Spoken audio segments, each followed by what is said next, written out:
At Mobile Beat Las Vegas, I turned the camera on Jay, surprised him, and said, "Hey, Jay, are DJs musicians or artists?" And he argued on the spot that we were artists. We weren't musicians because we weren't creating the music, but what we were doing is manipulating it, chopping it, looping it, sampling it, mixing it, and that's an art form.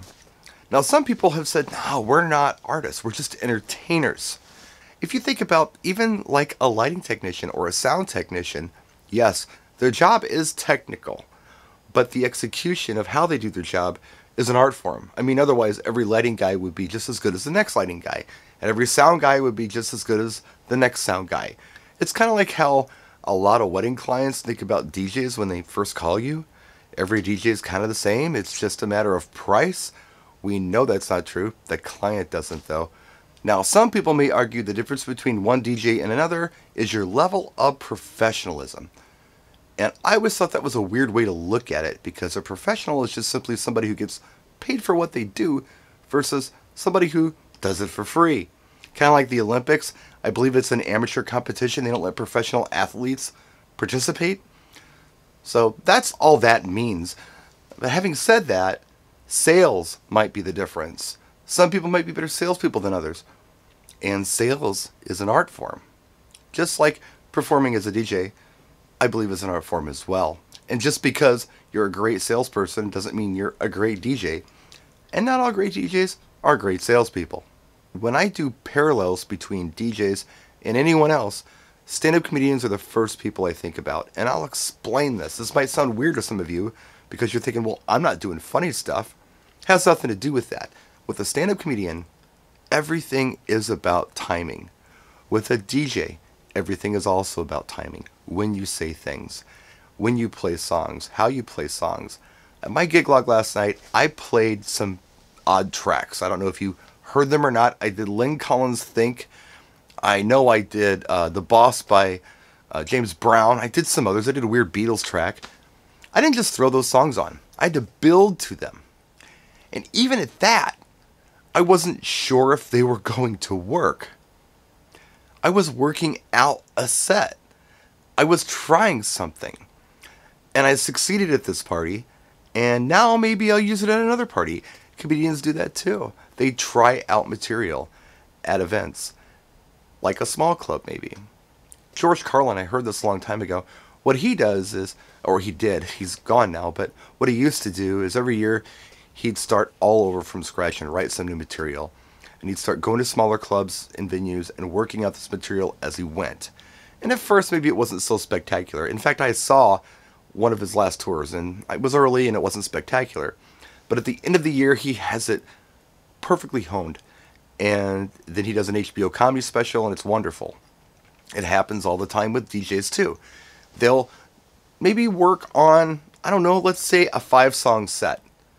And they'll say to themselves, okay, I don't know if this is going to work out, but I'm going to try it on this crowd and see what they think of it.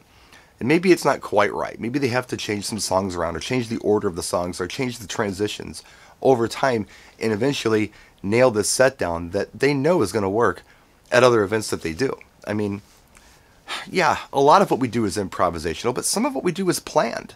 As DJs, we've worked it out. We know what we're going to do. There's another parallel. Improv. Comedians do improvisational comedy all the time. It's part of the job. We do it as DJs.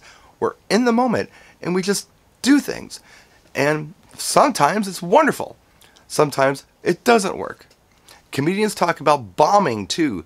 Oh, I bombed tonight. DJs bomb too. And it might not be the entire evening. It just might be a set bombed. It happened to me last night. If you saw my gig log, it was a small party. And I think it went really well, but I was trying to do the easiest transition in the world that I've done hundreds of times. Cool in the Gang celebration into We Are Family by Sister Sledge.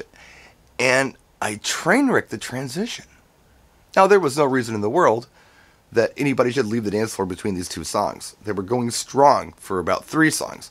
And they were strong for celebration. But I screwed up that transition going into We Are Family. It causes interruption, and everybody cleared the dance floor. Nobody came back for that song. I had to start all over again. It was a small bomb, but it was a bomb, you know? And comedians experience that too, where they're trying out new material, or even old material. If they screw it up, it's not going to work. It's all about that timing. I don't know. I get so much out of listening to stand-up comedy and watching them and what they're doing and how they're doing it.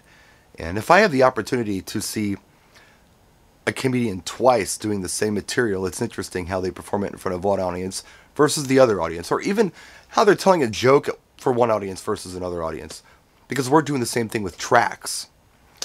So if you can tell me that a stand-up comedian isn't an artist and they're just an entertainer, I would argue that that's totally not the case. I think most people would agree they are artists. They have to be.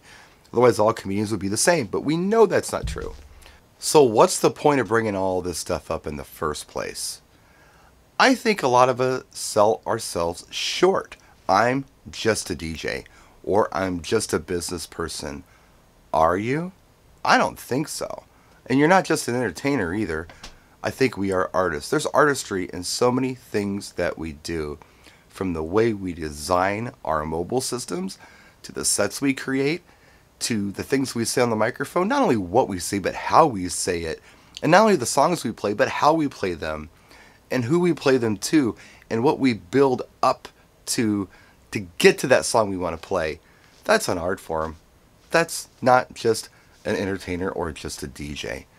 Yeah, you are an entertainer. Yeah, you are a DJ, but think of yourself as an artist. Give yourself some credit. And I've found that once I've realized this, I've become better, because it's almost given me the opportunity to allow myself to try new things. It's not formulated.